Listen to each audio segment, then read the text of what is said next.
Olá, queridos, bom dia, graça e paz de Cristo Jesus. Espero que todos estejam bem, espero que você tenha tido uma semana abençoada debaixo da graça, do amor, da misericórdia de Deus. E é muito bom, mais uma vez, nós estarmos juntos para estudar e para aprender um pouco mais da palavra do Senhor. Espero que você esteja animado nessa manhã, para que nós possamos aí avançar no estudo do livro de Apocalipse. Eu quero convidar você, antes da gente começar aqui a trabalhar, hoje nós vamos entrar aqui em Apocalipse capítulo 4, mas antes da gente começar a falar, eu quero orar com você, orarmos juntos, preparando o nosso coração, preparando o nosso espírito, para que o Senhor possa estar nos dando entendimento, discernimento, sabedoria e revelação. Amém? Então convido você, feche seus olhos, vamos falar com o Senhor. Pai querido, amado Deus, muito obrigado, Senhor, por esta manhã preciosa, onde temos a oportunidade de estudar e aprender a Tua palavra. Senhor, eu quero colocar a minha vida para que eu possa ser um canal do Senhor, para o Teu povo, para cada um que está nos assistindo nesta hora, mas também, Senhor, apresentar a vida de todos, Senhor, para que com a Tua graça, com a permissão, Teu Espírito nos ajude, nos dê o discernimento, a Tua palavra seja vivificada de maneira que isso transforme o nosso entendimento, renove a nossa fé e nos dê uma visão nova, uma visão clara, Senhor, daquilo que a Tua palavra traz como revelação, daquilo que o Senhor tem para a nossa vida e para a nossa história. Então eu te peço, Senhor, através deste estudo, dessa porção que vamos conversar aqui nessa manhã, fala conosco, Senhor. Graças te damos nessa hora e oramos em nome de Jesus. Amém. Amém, queridos? Bom, semana passada nós terminamos ali as cartas, as 7 igrejas do Apocalipse. Nós fomos nas últimas semanas falando sobre essas igrejas, trabalhando tudo aquilo que o Senhor pediu e colocou para que João escrevesse e depois essas cartas fossem enviadas, O que é interessante e vale a pena sempre ressaltar, quando a gente estudou as 7 igrejas, é que a gente sempre tem que lembrar que as 7 igrejas estão dentro do Apocalipse. Tá? Como eu expliquei, não necessariamente que elas estão ligadas ao período da tribulação.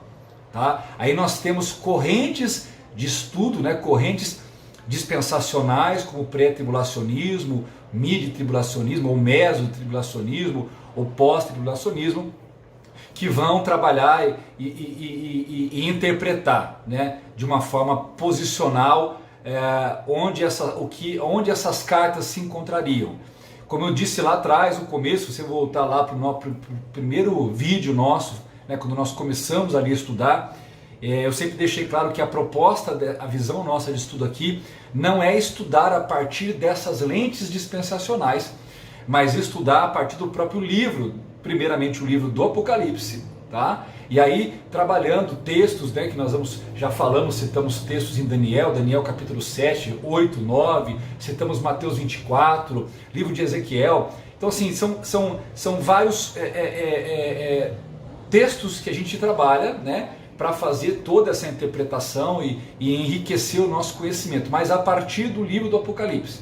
Primeiramente, nós entendemos que o livro do Apocalipse, ele como a parte da Escritura, ele se explica, e a própria Escritura como um todo traz todos os elementos para essa explicação, sem que a gente precise ficar lendo através de uma visão dispensacional, até porque eu acho que todo cristão precisa conhecer o Apocalipse, entender o Apocalipse na proposta das Escrituras. E depois cada um tem a liberdade para estudar e conhecer ou interpretar segundo uma visão dispensacional. Mas o mais importante é que você compreenda a estrutura como isso está apresentado nas Escrituras antes, porque isso sim é palavra de Deus, isso sim tem a ver com o ensino bíblico, tá?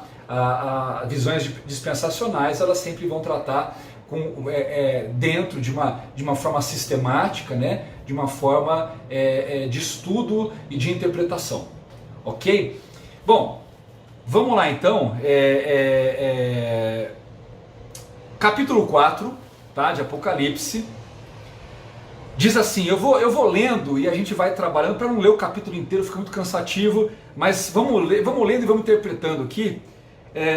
Diz assim, depois destas coisas, né, João relata, olhei e vi que estava uma porta aberta no céu. E é interessante essa questão de porta aberta, eu já falei isso, né, em outros vídeos, né, a porta sempre tem a ver com acesso, né, a porta sempre tem a ver com a ideia de uma entrada, né? E aqui está sendo colocado diante de João. Observe que o que fica muito evidente quando você vai estudando, né, com mais empenho o livro do Apocalipse, que não foi tudo de uma vez só, né? Então foram várias vezes que o Senhor falou e várias vezes que o Senhor chamou João para que João, né, subisse, para que João adentrasse o mundo espiritual e o Senhor mostrasse as coisas para ele. E mais uma vez aqui nós temos, eu vou usar essa entre aspas, né? Mais uma vez nós temos essa viagem, né? Essa viagem de João que está na ilha de Patmos, está preso ali, e agora o Senhor está colocando uma porta aberta. Então isso representa o quê? Isso representa esse acesso, esse convite, a porta aberta, né? Tanto que se você continua a leitura, a própria leitura vai explicando, né? Bem bacana isso. Ele fala, e a primeira voz que eu ouvi, essa é a voz do próprio Senhor, né? Lá no capítulo 1, é como de som de trombeta falando comigo. E aí ele fala, sobe para aqui e te mostrarei as coisas que depois destas devem acontecer. E aí o versículo 2 ele fala, imediatamente fui arrebatado em espírito. Então, tudo que eu falei aqui, o próprio texto, né, o que eu procurei explicar, o próprio texto já traz isso, né? A porta se abriu, então ele viu essa porta, ele viu esse acesso, ele ouviu a voz do Senhor dizendo, vem, sobe, né? E é claro que João não pensou duas vezes, né? Você não vê aqui da parte de João algum tipo de resistência, né? Ele já, no coração dele, ele já sabia o que aquilo representava, porque ele já tinha tido todas as experiências anteriores, né, que ele vai colocando a partir de Apocalipse no capítulo 1. Então automaticamente assim, né, é aquele tipo de convite, né, que a gente tem. Claro, eu vou usar exemplos dessa vida aqui que são inferiores, muito inferiores, se a gente parar para pensar, de um convite para adentrar, né, um plano espiritual, um plano celestial, né, de estar com o Senhor. Mas acho que dá para a gente entender isso, né? Às vezes você tem aí alguns convites que você sabe que são muito bacanas, que são muito legais. Então automaticamente a pessoa fala vamos, você, assim, antes de você falar vamos, na verdade você já disse vamos na mente, vamos no coração, e o seu corpo já está assim, é agora, já vamos sair. Porque isso é muito do ser humano, né? Então eu paro para olhar esse momento aqui, eu acho bem bacana porque você vê que diz imediatamente. Então assim, não precisou João falar, Senhor, eis-me aqui, leve-me agora. Isso já foi pá! E o próprio João fala, eu fui arrebatado. E é interessante aqui porque a palavra arrebatado aqui, né, a gente tem aquele, na questão do próprio estudo dispensacional, a ideia do arrebatar é aquela ideia a palavra, né, ela vai trazer a ideia do arrancar com força, né? Mas observe que aqui ele fala, fui arrebatado em espírito. Então, trazendo uma leitura normal, vamos imaginar que tivesse uma pessoa ao lado de João, lá na ilha de Patmos, está no mesmo lugar que ele estava. É como se João tivesse ali, né, ele não estava morto, tá?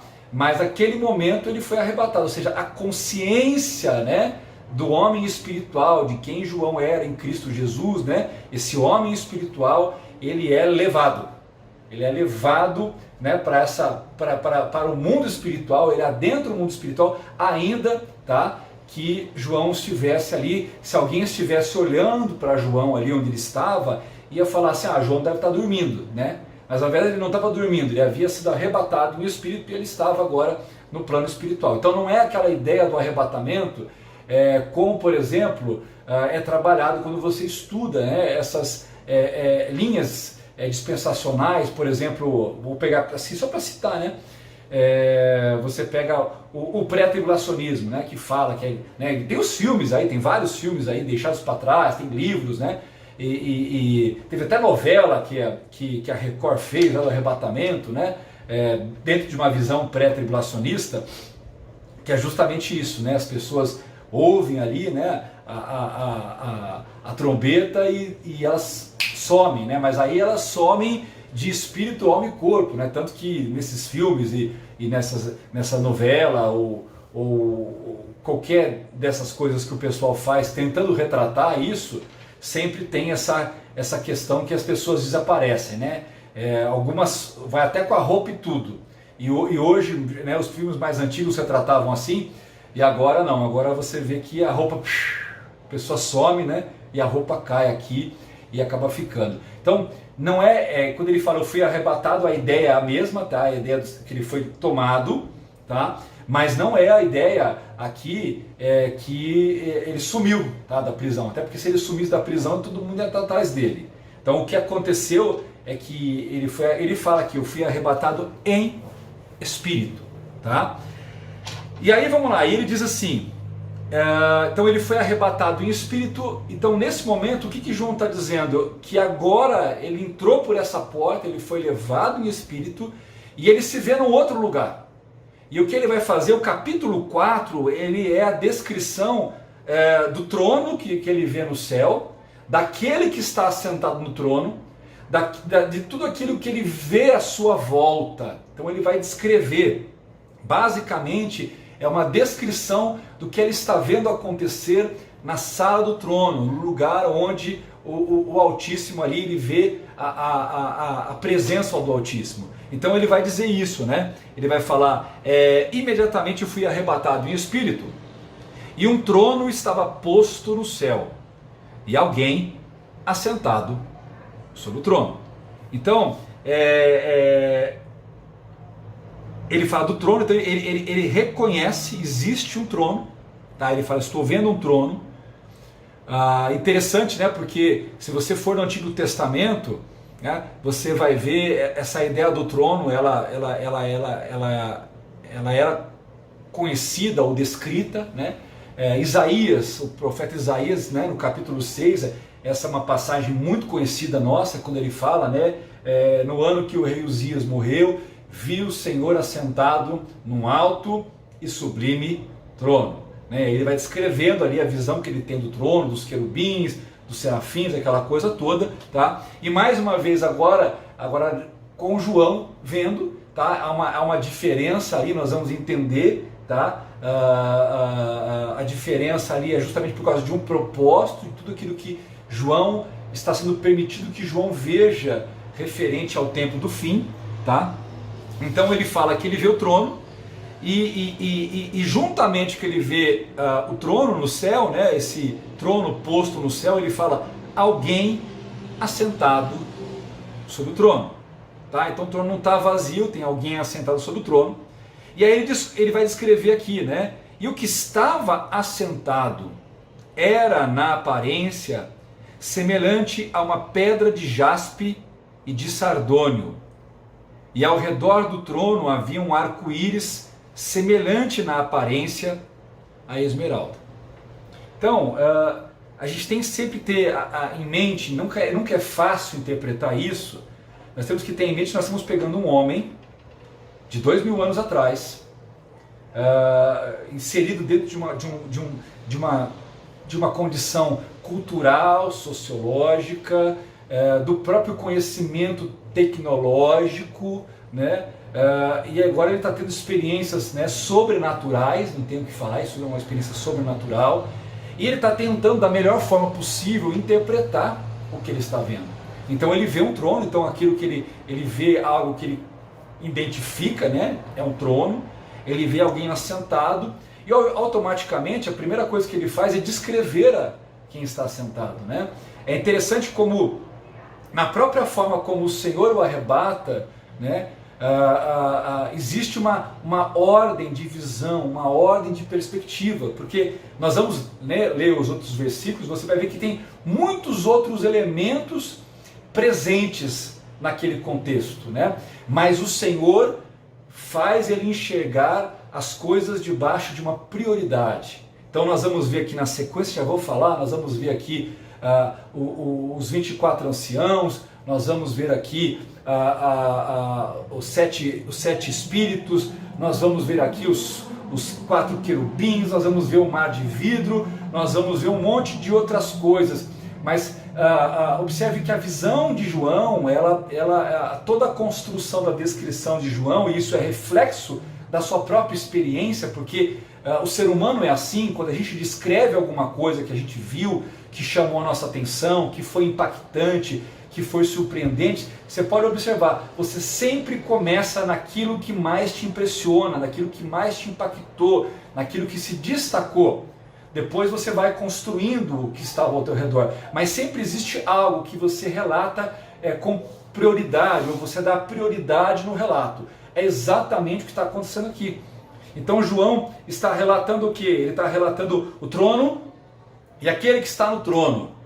E agora ele vai relatar, ele vai falar sobre aquele que está no trono. Então ele fala, olha, a aparência dele é semelhante, né? E aí ele cita aqui essa semelhança, falando pedra de jaspe, sardônio, né? Então ele está usando assim, pedras que são pedras preciosas, pedras que brilham, pedras que elas têm uma questão de refratária de luz muito grande. Então ele está trazendo, me perguntaram uma vez, mas pastor, será que era jaspe mesmo, né? Será que era sardônio, né? Será que era esmeralda? E eu disse, eu não sei, né? Se no mundo espiritual, esses elementos que nós encontramos no mundo físico, se eles também estão presentes dessa forma, tá? Deus é Deus para isso, tá? Mas eu entendo isso muito mais, né? Quando ele fala, né, na aparência, ele está usando elementos que ele conhece, elementos que ele consegue de alguma forma descrever a partir do que ele tem aqui, para tentar trazer uma visão, né? uma descrição física do que ele está vendo. Então, como ele não consegue... tentem imaginar, gente, acho que dá para fazer uma comparação boa. Imagina um homem de 2000 anos atrás vendo um avião. Não precisa nem ser um avião, porque talvez no céu... Imagina o que esse homem de 2000 anos atrás, ele visse um avião passando, ele visse um helicóptero, né, sobrevoando uma área, ele visse um drone, né? Tenta imaginar como esse homem ia descrever. Alguns iam descrever como bicho, alguns iam descrever como uma criatura divina, né? Ia ter todo tipo de representação. Então, isso eu estou colocando esses exemplos porque eu acho que isso ajuda a gente, tá? Ajuda a gente tentar ganhar um pouco da percepção do que João tá vendo, está tendo ali, está trabalhando com a mente de um homem de 2000 anos atrás, para descrever aquilo que ele está presenciando ali. Então ele vai dizer aqui, né, ele vai colocar para nós aqui, e o que estava sentado era na aparência semelhante a uma pedra de jaspe e de sardônio, e ao redor do trono havia um arco-íris semelhante na aparência a esmeralda.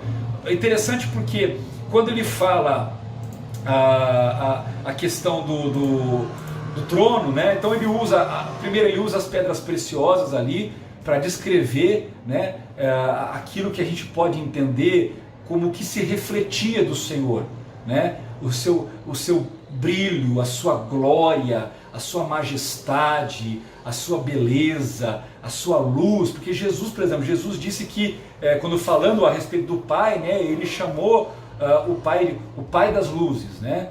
Então, tenta imaginar que essa é a construção que João agora está procurando descrever. Aí ele traz para o trono, ele fala que ao redor do trono havia como um arco-íris. E o que é interessante é que ele fala semelhante na aparência a esmeralda. Então não é que era um arco-íris de várias cores, amarelo, vermelho, não é todas as cores do arco-íris. Na verdade era um arco-íris porque havia toda uma composição de variação, né, de tons ali. E ele cita aqui que a percepção que ele tem desse arco-íris que estava ao redor é que havia na sua semelhança a esmeralda. Então era como se fosse uma grande luz de tonalidades esverdeadas, né? É isso que ele está procurando trazer e colocar aqui. Aí, deixa eu ver se eu falei tudo que eu tinha que falar aqui, eu fiz algumas anotações aqui para nós. É isso mesmo, né? Pedras preciosas, a luz, o brilho, né? E tudo isso para trazer essa questão, né, da luz, da glória do Senhor. E aí no versículo 4, ele fala assim: ao redor do trono também havia 24 tronos, e vi assentados sobre o trono 24 anciãos, vestidos de branco, que tinham nas suas cabeças coroas de ouro. Vamos trabalhar essa questão, porque sempre existe essa pergunta, né? O que são esses tronos, esses tronos? Então, automaticamente, gente, trono tem a ver com o quê? Trono tem a ver com posição de autoridade. Trono tem a ver com posição de governo, tá? Trono tem a ver com posição de exaltação. Gente que foi colocada numa posição de exaltação, tá? Então, há vários sentidos para tronos, tá? E todos eles estão ligados a isso, a ideia de nobreza, realeza, domínio, governo, liderança, reinado, julgamento, né, justiça. Então você vai encontrar, e aí você tem que sempre analisar, principalmente biblicamente, quando você vai trabalhar esses textos, você tem que olhar muito o contexto para você entender o que aquele trono representa naquele momento, tá? Nós vamos ver aqui, que nesse momento aqui, a ideia do trono aqui até então, nós vamos ver na sequência, não é em si a ideia de trono, para esse momento, como um trono de juízo, tá? Ainda que nós vamos ver aqui na manifestação de algumas coisas, isso esteja submetido a Deus, mas aqui não é a questão dos tronos, aqui não é uma questão agora de que eles estão para julgar alguma coisa, mas esses tronos estão aqui com a ideia daqueles que receberam uma posição de autoridade e o que aquilo representa espiritualmente, né? O que aqueles tronos representam espiritualmente e aqueles que estão no trono estão fazendo o que com isso? Então nós vamos ver que eles não estão julgando, tá? Você vai ver que eles estão adorando, ok? Mas vamos lá, me perguntaram assim, por que 24 tronos?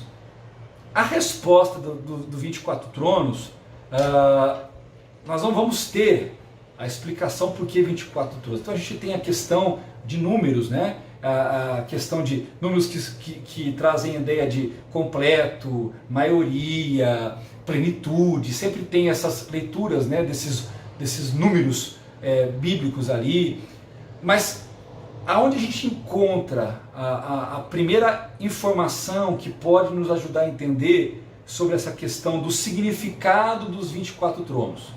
Não há uma explicação do porquê 24. Mas você vai encontrar significado para esses 24 tronos, tá? Historicamente, vamos começar primeiro historicamente, nós vamos lá para o Antigo Testamento, e quando você vai, e eu não vou fazer a leitura agora, porque senão vai ficar muito comprido, mas depois, se você quiser, você abre a sua Bíblia em 1 Crônicas, primeiro livro de Crônicas, tá? Então não é primeira Crônicas, tá? Porque é livro é o livro, tá? Quando você fala epístola ou carta, a primeira carta de Paulo, então 1 Coríntios, né? Primeira ou segunda Tessalonicenses, porque é carta, tá? No Antigo Testamento é livro, tá? Então é 1 Crônicas, segundo livro de Crônicas, primeiro livro de Samuel, segundo livro de Samuel, primeiro livro de Reis, segundo livro de Reis, tá? Então em 1 Crônicas, no capítulo 24 e 25, quando você lê o capítulo 24 e o capítulo 25, o que você vai encontrar? Você vai encontrar Davi fazendo uma organização na questão dos turnos lá do sacerdócio para o tabernáculo, e depois isso foi trazido para os turnos, tá? Já no tempo de Salomão em diante. Tá? Mas você vai ver lá em 1 Crônicas 24 e 25, você vai ver Davi, ele divide os sacerdócios, tá? O sacerdócio em 24 turnos, tá? Então, era sempre um turno por vez, e cada turno tinham 24 sacerdotes, mas um sumo sacerdote. Quando a gente estuda o Antigo Testamento, o templo, né, o tabernáculo, os utensílios do templo, essa coisa toda, você vai ver, e o próprio apóstolo Paulo, ele fala, isso são sombras, né? Isso são apontamentos que depois eles são manifestos do seu sentido, do seu propósito, a sua natureza na nova aliança. Então muitas dessas coisas na nova aliança desaparecem, por quê?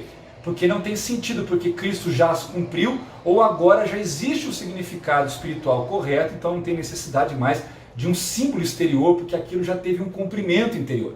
Tá? Então quando você pega, por exemplo, a questão dos 24 sacerdotes e do sumo sacerdote, você vai para o Novo Testamento, quem que você aprende? Quem é o nosso sumo sacerdote? Você vai ver que aquilo que o sumo sacerdote fazia, então o sumo sacerdote, ele sempre só tinha um sumo sacerdote por vez, tá? O que ele fazia? Uma vez por ano, ele se purificava, né, se preparava e ele entrava no Santíssimo Lugar, no lugar onde estava a Arca da Aliança, e ali ele fazia a propiciação do pecado da nação. Tá? Então ele estava ali tendo o papel, aquele homem representava, ele apontava que um dia nós teríamos um sumo sacerdote que entraria uma vez só, para tudo sempre, e ali cumpriria, pagaria o preço do pecado, né? Não só apenas de um povo, mas de toda a raça humana. Então Cristo é o nosso sumo sacerdote, tá? Ele está acima de qualquer sacerdócio que exista. Tá? Então quando você encontra o papel no Antigo Testamento do sumo sacerdote, era aquilo. O sumo sacerdote representava aquele que se colocava diante de Deus, trazendo a expiação do pecado do povo de Deus. Então Cristo, ele cumpre esse papel e ele se torna então verdadeiramente o nosso sumo sacerdote. Ok? Mas aí você tem também os outros sacerdotes, os 24 sacerdotes. Então se você parar para pensar, Cristo já é o sumo sacerdote. E aí tem a questão de interpretarmos e entendermos o que significa esses 24 sacerdotes, esses 24 tronos, que na estrutura como Davi dividiu, esses 24 sacerdotes estavam ligados ao turno que eles serviam ao Senhor. Tá? Então existem duas linhas, tá, principais que fazem esse estudo sobre os 24 tronos e os 24 anciãos, colocando o quê? A primeira explicação, a primeira leitura para a gente trabalhar aqui, é que é exatamente pela questão do turno de sacerdotes. Então são 24 sacerdotes. Esses 24 sacerdotes tinham uma representação dizendo que o povo de Israel era um povo sacerdotal, tá? Diante das nações. Então se eles eram sacerdotais diante das nações, eles eram um povo de Deus, um povo sacerdotal. Quando você vai para o Novo Testamento, você vai encontrar essa mesma ideia, né? Que nós somos o quê? O sacerdócio real, né? Embaixadores, representantes, né? Reis e sacerdotes, assim a palavra de Deus traz esses adjetivos, né, falando sobre a igreja. Então, a primeira, uma das linhas dessas duas principais que eu estou trazendo, ela coloca o quê? A ideia de que esses 24 tronos, independentemente de falar de Israel, igreja, lei, graça, seja o que for, representa o quê? Representa a ideia perfeita do sacerdócio real. Então são os 24 sacerdotes, como Davi ali havia estruturado, juntamente, né, com o sumo sacerdote, que aqui no caso ele não aparece no capítulo 4, nós vamos ver a presença de Cristo, do Cordeiro, no capítulo 5, tá? Mas no capítulo 4 nós vamos encontrar, ele vê ali os 24 tronos com os 24 anciãos. Tá? Então a ideia seria isso, aqueles que estão na casa do Senhor, como os sacerdotes estavam na casa do Senhor, e ali ele está vendo o altar do Senhor, e ele está vendo então a ideia de que ao redor desse altar está o povo, que é um povo sacerdotal, que está representado nesses 24 anciãos que estão ali. A segunda explicação, a segunda leitura que nós chamamos de entre as principais, envolve o quê? Que 12 tronos, tá? Seriam referentes às 12 tribos de Israel, né? Permeando o povo de Deus no Antigo Testamento. Então todo o povo antes, tá, do sacrifício de Cristo, tá? Então todo o povo que estava no Antigo Testamento, debaixo ainda da visão que apontava para frente, porque olhavam para a ideia do sacrifício do cordeiro, do animal que morria em favor dos seus pecados. Então o apontamento sempre foi Cristo. Então no Antigo Testamento as pessoas olhavam para frente e sabiam que elas estavam aguardando, né, aquele que iria redimi-las diante de Deus dos seus pecados. Tá? Então 12 tribos, representando 12, ocupando 12 tronos, tá? Com a ideia do povo de Deus no Antigo Testamento. E esses outros 12 tronos representariam o quê? Os 12 apóstolos, tá? Já representando o povo de Deus no Novo Testamento, debaixo da nova aliança que é feita no sangue de Jesus. A velha aliança ela é feita no sangue do cordeiro que era sacrificado, né? Apontando um cordeiro perfeito, que daria um sacrifício perfeito. E agora na nova aliança, esses 12 tronos representam já o sacrifício que foi feito, né, da nova aliança. E o próprio Senhor Jesus, ele fala ali, quando ele vai instituir a ceia, ele fala, né, este sangue é o sangue da nova aliança, né, para a remissão de pecados, né, a nova aliança que é feita no meu sangue, no sangue que é derramado, no sangue que ele derrama. Então o que a gente pode entender aqui e trabalhar o que? 12 apóstolos, ligados ao que? Ao povo de Deus, representando o povo de Deus no Novo Testamento, na nova aliança, que é o povo agora que olha para trás. A nossa fé não é a fé que nós estamos aguardando alguém que vai nos redimir. A nossa fé, a fé do povo da nova aliança, é a fé do que Jesus fez. Então eu olho para trás. Eu olho para trás. Por isso que a ceia do Senhor é um memorial, para que eu me lembre do que Ele fez, né? Eu me lembre da sua obra, eu me lembre do seu sacrifício, eu me lembre e eu entenda, né, de uma forma muito viva, né, o que discernindo o que o corpo dele, quando ele dá o corpo dele, o que isso representa, quando o seu sangue é derramado, o que isso representa, ok? Então é interessante isso. Então nós teríamos então ali essa ideia, tá, que trabalha que os 24 tronos representariam a lei e os profetas e representaria todo o Novo Testamento ali dos evangelhos e das epístolas, compondo uma forma completa. Os 24 tronos representariam toda a revelação de Deus para salvar o homem. E por isso os que estão assentados no trono, os 24 anciãos, seriam homens. Por quê? Porque representa, né, a salvação completa de Deus, a salvação gloriosa de Deus para a humanidade. Tá? E é interessante porque na sequência ele fala aqui, né, 24 anciãos vestidos de branco, que tinham nas suas cabeças coroas de ouro. Então a gente encontra mais uma vez aquilo que eu já falei em outras aulas nossas, né? Essa coisa das vestes brancas, das vestiduras brancas, sempre traz essa ideia da justificação, da santidade, da pureza, daqueles que foram limpos, né? Então as vestes ali mostram exatamente que aqueles que estão ali, eles receberam uma dignidade. Aquelas vestes não eram delas, eles estão vestidos. Essa ideia de falar que eles estão com vestes brancas, ela vai muito além de descrever a vestimenta. O que ela procura trazer é a ideia de que se a vestimenta é descrita, é porque eles foram preparados, entendeu? É diferente o texto na sua essência, que eles não está dizendo assim, que eles tinham vestes brancas, porque senão você pode entender que eles chegaram com as vestes brancas pelos seus méritos, entendeu? As vestes estavam brancas porque eles as mantiveram brancas, mas a ideia aqui do texto é a ideia dos vencedores, é a ideia daqueles que chegaram. Sim, é verdade, eles andaram com o Senhor, caminharam com o Senhor, mas acima de tudo, as vestes representam o que o Senhor fez por eles, a realização do Senhor. Então, hoje não é tão comum isso, mas algumas décadas atrás, haviam, por exemplo, alguns restaurantes,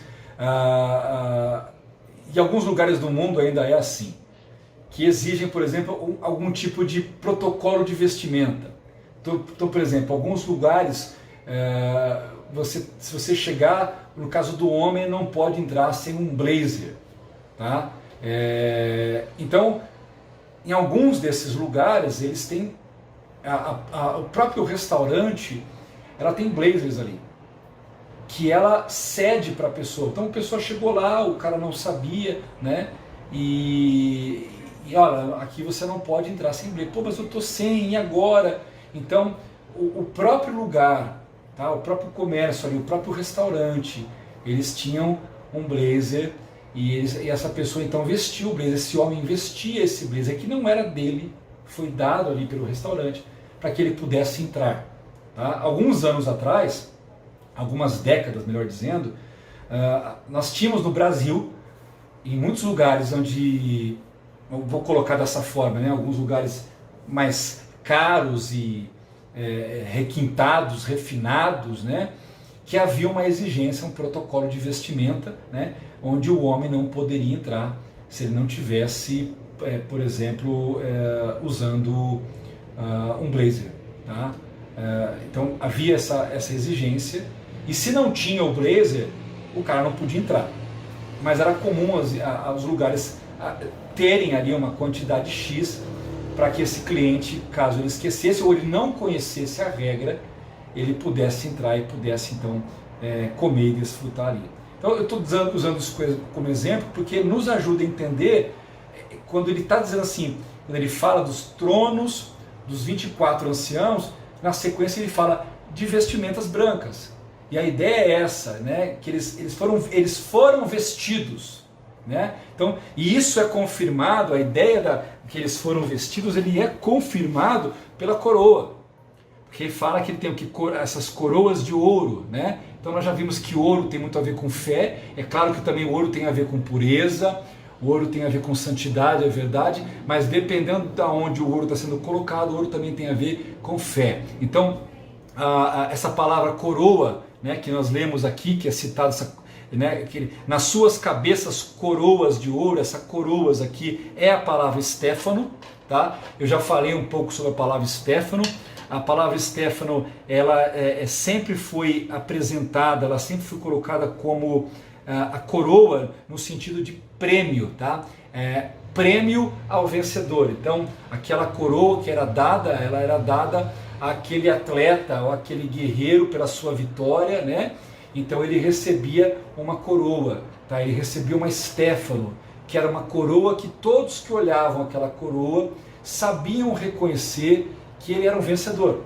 A própria coroa era um prêmio, entendeu? Então isso que é interessante. Então a palavra aqui, né, é a Stefanos, né, que nós poderíamos colocar aqui, ou seja, é o prêmio da fé. Nós poderíamos trabalhar a coroa de ouro aqui como o prêmio da fé, né? A coroa da fé, o prêmio da fé, né? O resultado da fé daqueles homens ali no Senhor. Então ele fala, né? Então ao redor do trono tinham 24 tronos, vi também sobre os tronos 24 anciãos, vestidos de branco, que tinham nas suas cabeças coroas de ouro. E aí ele fala, do trono saíam relâmpagos, vozes e trovões.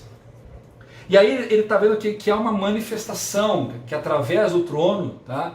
Há uma manifestação, e isso está muito ligado, quando você vê aqui relâmpagos, vozes, trovões, e você vai ver um pouco dessa experiência depois, mais para frente, em outros capítulos de Apocalipse, tem muito essa ideia, a manifestação da glória de Deus, da manifestação da grandeza de Deus, do poder de Deus, e também quando você pensa em relâmpagos e trovões, isso também tem a ver com justiça e juízo de Deus. Tá? Então o trono de Deus, a ideia aqui, gente, é que do trono de Deus, aonde aquele que está sentado, né, o Senhor, é da onde sai toda a perfeita justiça, o perfeito juízo, é o lugar da manifestação da glória, da majestade, da manifestação do poder de Deus.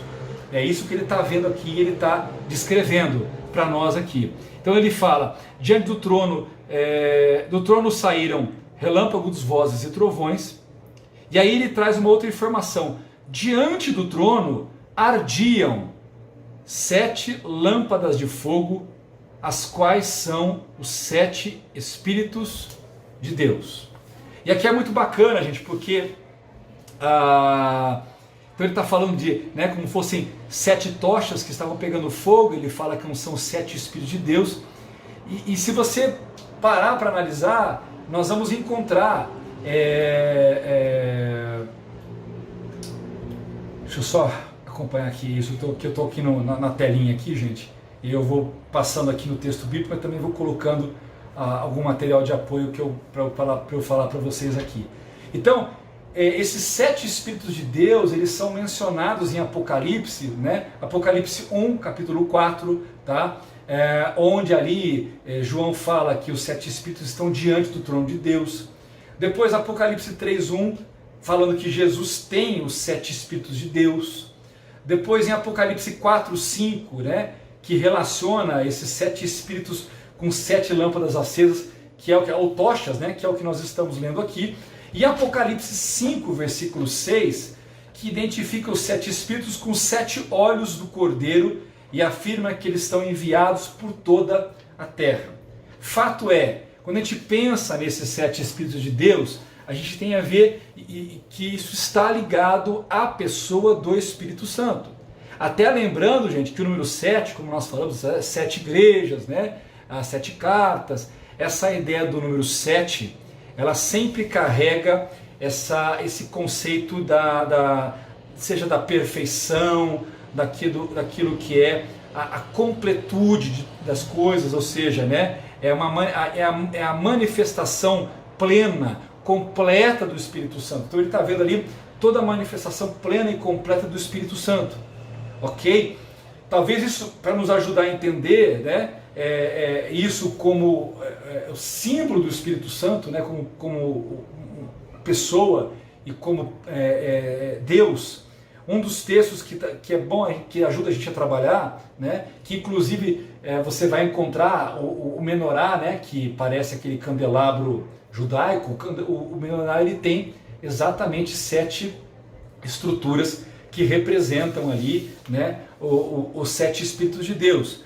Se você for, por exemplo, em Isaías, né, você pega Isaías capítulo 11, o verso 2, é um dos textos que dá para nos ajudar a entender, não em si a pessoa do Espírito Santo, porque nós estamos falando de um texto do Antigo Testamento, né? E o Espírito Santo é muito bem trabalhado no Novo Testamento, a partir de Jesus, falando que enviaria o Consolador, mas depois você vai ver, o próprio Senhor Jesus fala que vai conduzir vocês a toda a verdade.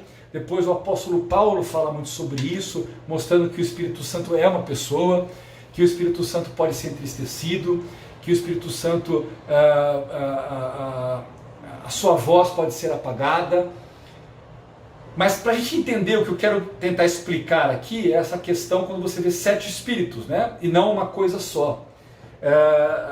Essa ideia traz primeiramente, claro, uma ideia de onisciência, onipresença, porque nós vimos ali em Apocalipse 5, versículo 6, essa ideia, depois nós vamos chegar no capítulo 6, que desses 7 olhos que são enviados para toda a terra. Mas em Apocalipse 11, versículo 2, a palavra diz assim: e repousará sobre ele o Espírito do Senhor. Então essa é uma palavra que ela está confirmada sobre a pessoa de Cristo Jesus. Isso acontece quando Jesus está ali sendo, após ser batizado por João Batista, né? A descrição é que o Espírito de Deus desce sobre ele, né? Na forma, né? Na maneira como uma pomba, né? Desce e repousa sobre o Senhor, tá? Então fala, e repousará sobre ele o Espírito do Senhor. Está falando assim, esse Espírito é o Espírito de Deus. 1. O Espírito de sabedoria. 2. O Espírito de entendimento. 3. O Espírito de conselho, Espírito de fortaleza, o Espírito de conhecimento e de temor do Senhor. Então, muitas vezes esse texto de Isaías, que é referência a Jesus como ele estava cheio do Espírito Santo, porque isso aqui é importante a gente entender, queridos, Jesus não agiu como Deus. O apóstolo Paulo fala isso lá em Filipenses, né, dizendo que sendo Deus ele não usurpou, mas ele se fez como servo, assumiu a forma de servo, né? Então a ideia é Jesus ele vem como homem, ele nasce como homem, ele vive como homem, ele cumpre todo o ministério de Deus como homem, ele vai para a cruz como homem, ele morre como homem, ele ressuscita pelo poder de Deus, mas é o homem que ressuscita ali, né? E somente depois que Jesus ele então vai manifestar a sua forma gloriosa. Mas até então, Jesus não caminhou aqui como Deus. Ele caminhou perfeitamente como homem. Jesus é 100% homem, 100% Deus. Como Deus, ele já existia antes da fundação do mundo, e como homem, ele veio a existir há 2000 anos atrás, mais ou menos ali, que ele nasce sendo gerado pelo Espírito Santo no ventre de Maria. E depois ali com João, ele recebe, então ele se torna um homem cheio do Espírito Santo. Então tudo que Jesus fez de milagre, tudo aquilo que Jesus falou com autoridade, tudo aquilo que Jesus discerniu a respeito das pessoas, da intenção delas, do coração, não foi Jesus usando da sua divindade, mas na total dependência do Espírito de Deus que estava na vida dele. Isso, queridos, é para apontar o quê? Jesus é o homem perfeito, cheio do Espírito Santo. Isso é para apontar que todo aquele que caminhar com o Senhor, buscar o Senhor e permitir ser trabalhado, tratado, corrigido, será restaurado, será cada vez mais levado na direção e na semelhança de Cristo. E assim como Cristo como homem venceu o pecado, venceu o diabo, venceu a tentação, na dependência do Senhor e dirigido pelo Espírito Santo, a ideia mesma é dizer que eu e você, como homens e mulheres de Deus, nós também, debaixo da dependência do Espírito Santo, dirigido pelo Espírito Santo, usados pelo Espírito Santo, nós também podemos vencer o pecado, podemos vencer o diabo e podemos vencer toda a tentação. Então, existe uma representação muito prática, mostrando, olha, esse é Jesus, olha como ele viveu e como ele venceu. Olha, aí você agora está caminhando, seguindo Jesus, aprenda, viva como ele viveu, aprenda a ser como ele, e se ele foi cheio do Espírito Santo, você também tem que ser cheio do Espírito Santo. Se ele dependia do Espírito Santo, você depende do Espírito Santo, e se ele foi usado pelo Espírito Santo, você também pode ser usado pelo Espírito Santo. A ideia é exatamente essa. Tá? Então, quando você olha esse texto aqui de Isaías, você vê o que? Você vê essa completa manifestação, né? Dizendo que esse Espírito é divino, né? Que ele manifesta com sabedoria, ele manifesta com entendimento, né? Conselho, fortaleza, temor, para você compreender essa manifestação e entender, tá? Tudo isso que compõe o Espírito Santo, né, que traz essa ideia da onisciência e também da onipresença do Senhor. Tá? Vale a pena, é bem bacana. Depois eu vou mandar para vocês ali uma foto do menorá e essa explicaçãozinha dos 7 Espíritos de Deus, mas acho que isso já nos ajuda a entender um pouco sobre a pessoa do Espírito, essa visão do Espírito Santo ali no trono, né? na sala do trono, né? A necessidade, ele vê o trono, aquele que está no trono, ele vê os tronos em volta, com anciãos assentados ali, tá? ele vê toda a manifestação do brilho de barulho, né, ali sobre o trono, e depois ele vê o que? Ele vê 7 lâmpadas de fogo, tá, que estão ardendo, e ele fala, as quais são os 7 Espíritos de Deus. Se a gente pode tirar uma coisa gloriosa, uma coisa bem bacana aqui, é o que eu falei, sobre a questão do Espírito Santo, né? Sobre essa manifestação completa, essa plenitude, e é isso que nós precisamos nesses dias, né? Buscar aí, não apenas entender conceitualmente que somos templo do Espírito Santo de Deus, mas enchermos esse templo com a presença de Deus, vivemos de uma forma gloriosa, né? Uma vida plena do Espírito Santo, como Jesus viveu. E assim como Jesus venceu como homem, nós também como homens, né? No sentido de homens e mulheres, mas como filhos de Deus, também podemos vencer pelo mesmo Espírito, porque o mesmo Espírito que habitou em Cristo aqui é o mesmo Espírito que habita na nossa vida. Amém? Eu não vou entrar aqui pelo versículo 6 em diante, até porque o nosso tempo já deu, mas na semana que vem nós vamos falar ali o mar de vidro, nós vamos falar sobre os 4 seres viventes, e aí já tem muita coisa para a gente falar. Só de conversar sobre os 4 seres viventes já tem muito assunto para a gente tratar. Amém, queridos? Espero que você tenha sido abençoado aí com essa aula, conseguido aprender um pouquinho mais, mas agora a gente vai começar a ver muita coisa bacana, né? Coisas bacanas que João vai descrever através dessas idas que o Senhor levou para o plano espiritual. Amém? Vamos orar então. Quero convidar você a fechar seus olhos e falar com o Senhor nessa hora. Pai, muito obrigado por esse estudo. E Senhor, obrigado porque vendo o que João viu, nós podemos ter certeza que a prioridade do nosso olhar, a prioridade da nossa visão sempre deve ser o Senhor na nossa vida. E a partir do Senhor, as outras coisas vão ficando claras. E Senhor, também a presença dos 7 Espíritos de Deus mostra a necessidade, Senhor, que nós temos de sermos homens e mulheres caminhando não na nossa força, mas debaixo daquilo que Isaías descreveu de uma forma tão preciosa aqui, dizendo sobre estarmos caminhando debaixo da direção divina, né, que é o Espírito do Senhor, debaixo de sabedoria, debaixo de entendimento, debaixo do teu conselho, debaixo do teu poder, debaixo do teu conhecimento e debaixo do temor do Senhor. Que nós possamos, Senhor, cada vez mais sermos homens e mulheres cheios do teu Espírito, plenos do teu Espírito, Senhor, para que possamos avançar e possamos ver que na tua força, pelo teu Espírito, nós podemos vencer o pecado, Senhor, nós podemos vencer o diabo e nós podemos vencer toda a tentação.